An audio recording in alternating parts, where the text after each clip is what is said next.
procrastination.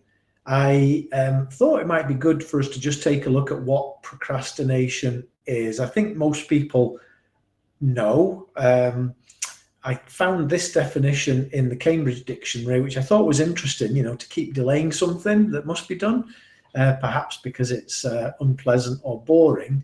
I think we might all have our own version of what procrastination is. And as I was preparing for this session today, I was talking to people and everybody was like giving me that kind of knowing nod, that look when we talk about procrastination. In fact, there were quite a few people who said that they would register for today's event and then didn't. And I wonder if it's because they put it off too long. But I found this one. Now, it's Wikipedia. We can't discount everything that Wikipedia says, but I quite like this one, that procrastination is the act of unnecessarily or voluntarily delaying or postponing something despite knowing that there will be negative consequences for doing so. And those negative consequences could just be that we feel bad about having procrastinated. So procrastination is not something that we tag in a positive light at all. And then I thought it might be useful just to take a look at what procrastination is not. When we're very, very busy, it's not procrastination. When we're feeling overwhelmed, that is not procrastination. When we lack energy to do something, that is not procrastination. These are all perhaps indicators of something else that's going on for us. If we find it difficult to focus, that is not really procrastination. I suppose what procrastination is actually feeling like we don't want to focus on the thing, rather than feeling just generally fuzzy-headed about things. But I want to ask you a question at this point. Could you tell me in the chat what you see as procrastination? What is procrastination to you? So if you use the chat down the bottom there, take a second and let's take a look at what procrastination is to you. We might even ask, how does it affect you as well? So do drop a message into the chat.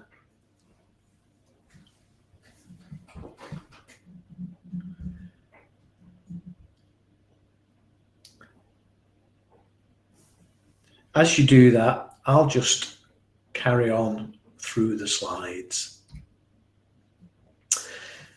So have you ever thought about why we do it? Oh, by the way, thank you, Les. Putting things off consciously, absolutely. And this is going to take us into that just now. Putting something off because I don't think I have the energy for it. This includes things I want to do. I love that. Learning bass guitar. Julia, every time I talk to you, every time I see you write something, I learn something new about you. Thanks very much for sharing that. I thought I'd give some thought to why we procrastinate. And I don't pretend that this that I'm going to share with you now is a definitive list. So again, as I go through this, if there's anything that resonates with you, let me know in the chat. If there's something that you think I've missed off the list, please do share in the chat. That would be great. So why do we procrastinate? The first one might be because we don't align with the objective. I'm thinking particularly of procrastination in the workplace. Could happen in the home as well. If the other kind of favorite person that you've got in your life is asking you to do something and you just don't get it, you don't see the importance of it. That could be one reason why we procrastinate. If it's in the workplace, it could be that your boss or your boss's boss has actually said that something's important, but you're just not feeling it. And so we might kind of push back, procrastinate, leave it until a later time. So that could be one reason. The second one is this one, and without wanting to ask for guesses, sometimes we procrastinate, I feel, because we actually don't really understand what it is we're actually setting out to do. So there's some kind of goal, there's some kind of even vague notion of what it is, but actually we're not sure about it. I will say that I tend to procrastinate when I don't feel as though I can finish something.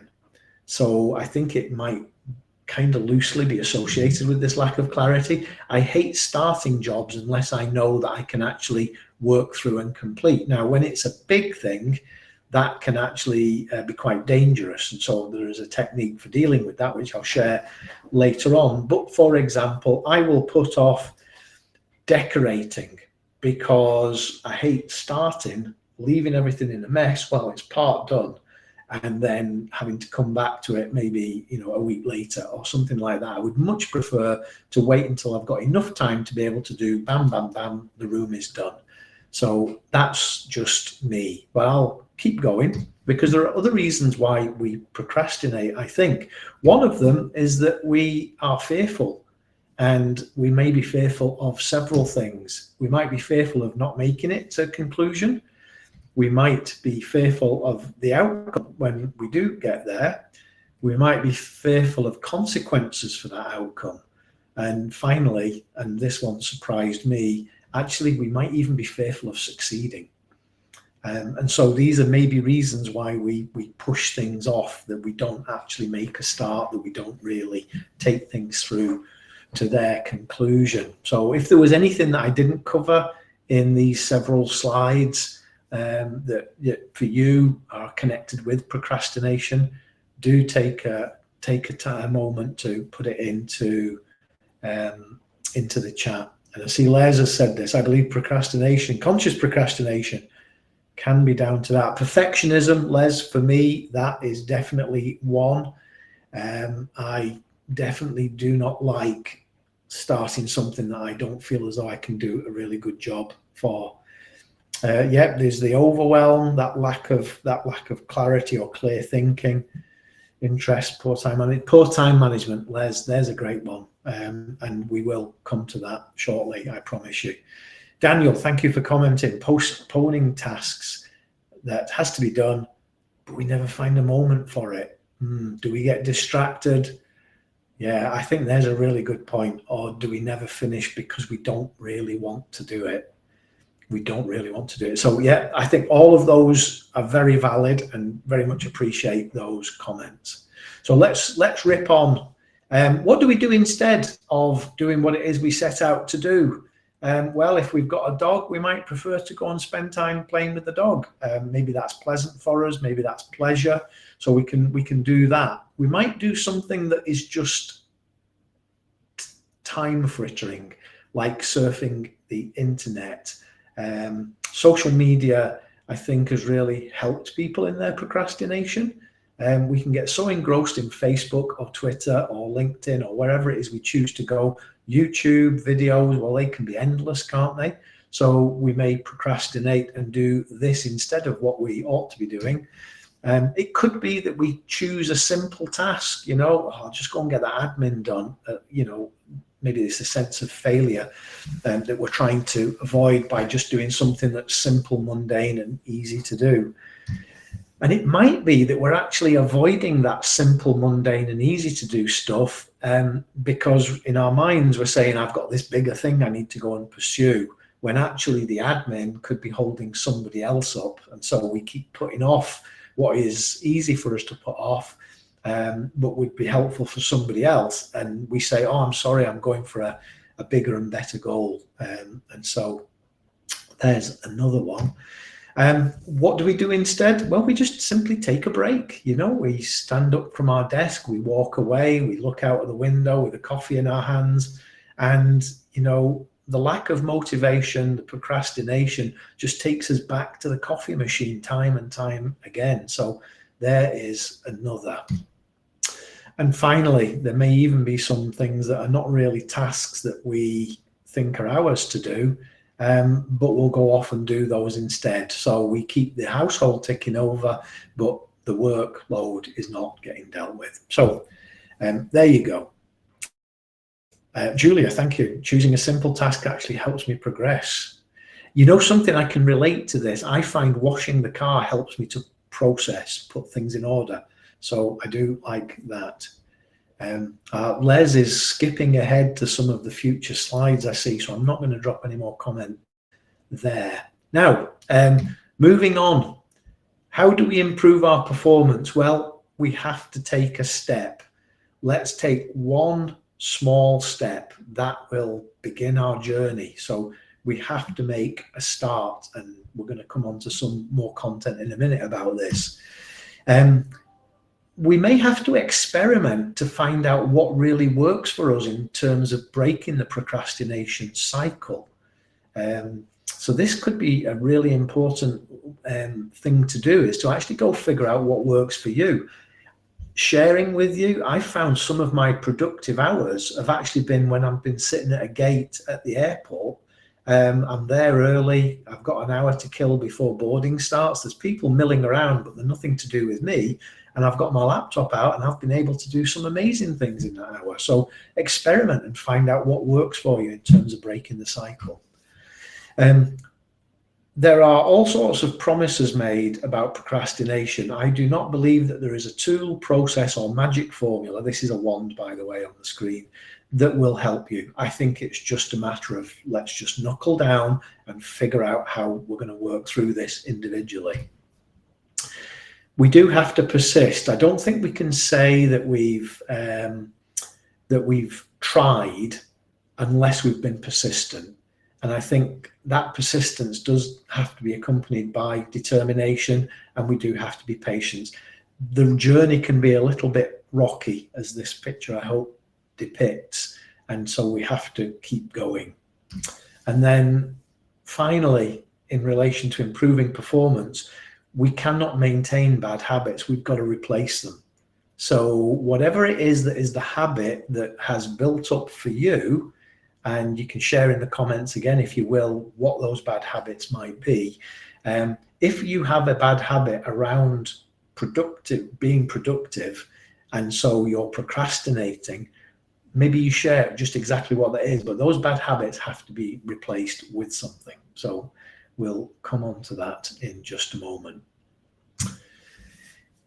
If clarity was the problem, if, for example, you're working with a client who has given you a task to do, who's asked you to undertake something with a deadline against it, and you look at it and you're really not clear, you do have to go revisit that, because clarity is really key to being able to make progress right to the end. And even if you don't actually know exactly all the steps that you're going to take, you do need to know what one step after the other is going to be in order to get there. And it could be that you have to kind of deviate that little path somewhere in the middle. The next thing is remove distractions. If you have a habit of, as Julia says, playing computer games, then remove whatever it is that actually is enticing you. Les has said email, social media, internet. Switch those things off unless they're absolutely necessary. So if you are distracted and therefore procrastinate as a result of distractions, remove them.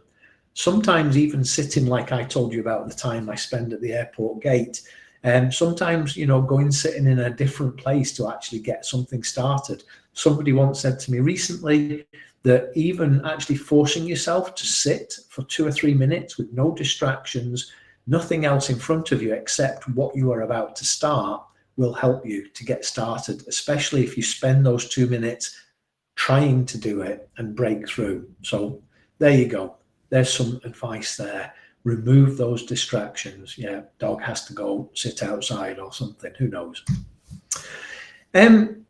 Now, Les, in his comment earlier, talked about one step at a time. I quite like food, and so I thought I'd share with you. Sometimes I say things like, how do you eat an elephant? Well, it's one bite at a time. I thought I'd use the analogy of a cake. And so how are you going to eat that whole cake? Well, you're actually just going to take one slice at a time. And so it is with a task. So whether it's a mundane task, whether it's a complex task, whatever it is, it's all about taking a slice and dealing with it, completing it, then moving to the next one. And with a cake this size, we're going to be pretty full pretty quickly. Now, dealing with what you fear is an easy statement for me to make. if we are fearful of failure, if we are fearful of success or consequences or outcomes, whatever it is we fear, that would be something that we'd be very wise to go and take a look at. Sometimes difficult to do by yourself. This is where talking with somebody who's a trusted advisor, a mentor, a coach, whoever, if there is something that's a serious block on completion or even on starting, then actually deal with it. And in many cases, in the vast majority of cases, the things that hold us back are actually things that we hold in our mind and not things that we've necessarily experienced. So fear of failure is something that we have and we hold it very real, but actually when we look back, have we got any real evidence of failure in the workplace, in our lives? So deal with what you fear is a really key one. It might be that in order to get past the procrastination, you decide not to do it yourself. It may be that you can learn plenty by outsourcing it or delegating it to somebody else, and you can pick up how they dealt with it, and you can maybe learn from that. And the next time round, you don't need to delegate or outsource it. But do consider this as an option. Get somebody else to do it, maybe somebody that you have to pay, maybe somebody that's on your team, but get them to do it. And then, you can take a different kind of look at it. Practice makes perfect. That was the old saying, but actually it really does work. If we keep doing a thing that feels clunky and difficult to us at first, something that we don't really enjoy doing, we may not turn it into something that we love doing, but over time it will get quicker and easier for us to complete. So if this is a one-off thing, difficult to do this. If it's something that's repetitive, we have to do the month-end accounts every month, we have to do our expenses every week, whatever it is, get into the routine, the practice of doing it, and it will get quicker and quicker and quicker.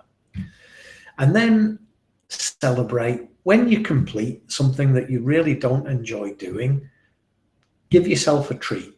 I don't know, it's going to be different for each one of us, but do take a bit of time out to go and celebrate. So whether that's treat yourself to a walk, a cream cake, an hour at the gym, you name it, you know what works for you, something that brings you joy, just celebrate each little victory. And I want to deal with lethargy, because we will hit the buffers. We will find ourselves at times hitting snags, and I've got a couple of things here that I'm going to suggest that we do when we find ourselves feeling lethargic. Before I deal with them, I'm going to encourage you. You've been great commenting, and I appreciate the chat that's going on here. I know we've not commented on everything yet, but we'll get to it. But what I would say is, if you have any questions, do pop them into the chat, and we'll go there just in a moment and figure out what we can do to address those. But dealing with lethargy, we will find ourselves at times, having made a start, struggle to keep going. We will find ourselves in a difficult position. What do we do when we find that we're slipping back to those bad habits? Well, first thing, do something positive. I've suggested that we get out, go do a walk. It doesn't have to be an hour that you lose. It could be that you get outside just for 5 minutes. In fact, probably better that you just get outside for 5 minutes rather than go back to the video games or go dig into your email or social media, or just fritter away the time. So there's one thing that you can do. Go outside, 5 minutes, back in, clear the distractions, and you'll probably find that the 5 minutes have been good for just lifting your mood slightly. The other thing you can do is call somebody. Give a friend a call, somebody that you trust, somebody that might be your accountability partner. Just say to them, I'm struggling at the moment. I could just do with a chat for 2 or 3 minutes just to get my head square, to get myself back in focus. I've got this task I need to do. You know all about it because we've shared it already. And I just need somebody to just give me the kick up the backside that I need, or rather the words of encouragement that I need to just get going again. So if that lethargy threatens, if you really feel like my arms are heavy, I can't focus on this just now, just mix it up a little bit. Do a couple of things that will distract you, or even just one thing that will distract you away, and then come back and focus. And believe me, it does work. Okay, so now we reach the point where we've got questions. Before we go there, I want to just comment on a couple of the comments that have come in the chat here. I think for me, Les, I can relate very much to the email, social media, and internet. I will comb through my inbox to answer things or clean out the junk sometimes, and that is not helpful. So I need to stop doing it. Daniel, your point about time management is crucial. And actually, when we procrastinate, we're effectively prioritizing procrastination above tasks that we hold to be important. If the tasks are not important enough to be on our to-do list, they probably shouldn't be there at all. We should clear them out. We sometimes reward ourselves with a long to-do list that we can just score things off really quickly. That's flawed a little bit as well. Maybe what we should be doing is actually thinking about how we actually allocate time, and then practice, build that muscle to allocate time and adhere to the allocation.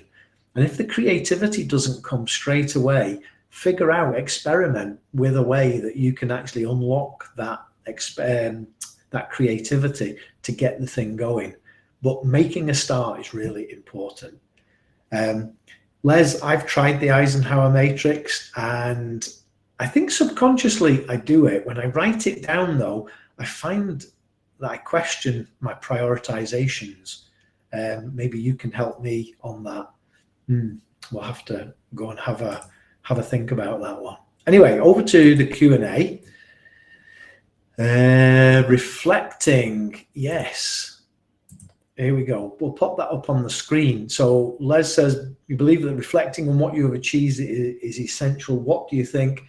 I absolutely agree. I will tell you all that I started to journal about 18 months ago, and it's been a real help to me, because sometimes I think we skip over the achievements because we're burdened by the to-do list, the tasks, the procrastinations that are still there. And I think that the journaling has helped me to process. So I think just like what Julia was saying there about doing something simple as a means of processing mentally, I think the journaling's really helped me, because I actually find that my thoughts after I have journaled, I find that my thoughts are much clearer than they were. So Les, thank you for the question. I do think that reflection is key. We'll all reflect in a different way, whether it's just thinking while we're out walking or washing the car or whatever, or whether it's that we're writing it all down. For me, journaling, I started about 18 months ago, and that works for me. Any more questions or comments that you would like to make? I'm here to answer them. I hope this has been helpful. One thing that would help me is, as we approach the last couple of minutes, if you could pop into the chat what value you got from today. That will tell me, number one, whether the topic was a relevant one, which I'm hoping it was because you did come, but it was also help me if you could tell me whether any of the content that's been presented today has been of value to you, and even in what way, if you've kind of got that far in your thinking. So I'll leave the chat open. I'm just going to take us here to say thank you, because we are kind of coming up to the end of the 30 minutes. I've really enjoyed talking about the topic today. Whether that has been valuable, only you can judge. So do let me know in the chat if today has been valuable. Oh, we've got another question. I'm going to dash over there. So Julia says, I have a really bad habit of racing from one job to another without stopping to celebrate. How can I break that habit? I think that probably, number one, is a habit that's formed over time, but may well be born out of a sense of urgency in terms of meeting another deadline, or at least wanting to get ahead as you know another deadline is looming. Decide, I would say, if you can decide what celebration is for you. You know, is it 5 minutes of fresh air outside? Is it playing with the dog? Is it, you know, what is it that you would judge to be a celebration for you? Even chalking up or putting a gold star on a board somewhere next to the particular job that you've completed would merit, you know, that kind of like pause, do that, and then carry on with the rest of your day. It could be that, yeah, it's going to be different for each one of us, but do have a think about what it would work, how it would work. Okay, back to the chat. Thank you very much for the feedback. Yeah, fear may be a part of it, and thanks, Les. Great subject to reflect on. Yeah, we've got to be careful with procrastination and work our way. I think Daniel's comment earlier about time management is a good one. I think work on adhering to the schedule that you've got, but actually setting a sensible schedule is also important, and remove those distractions, I would say. And yes, Julia, I think if there is something that we fear, and sometimes it's not failure that we fear, it's actually success or consequences that we fear, that can be an interesting one to go and undertake. So I'm going to thank you all once again for joining today. Very much enjoyed the interaction. I wish you a good rest of day, good rest of week, and I'll see you in the next webinar.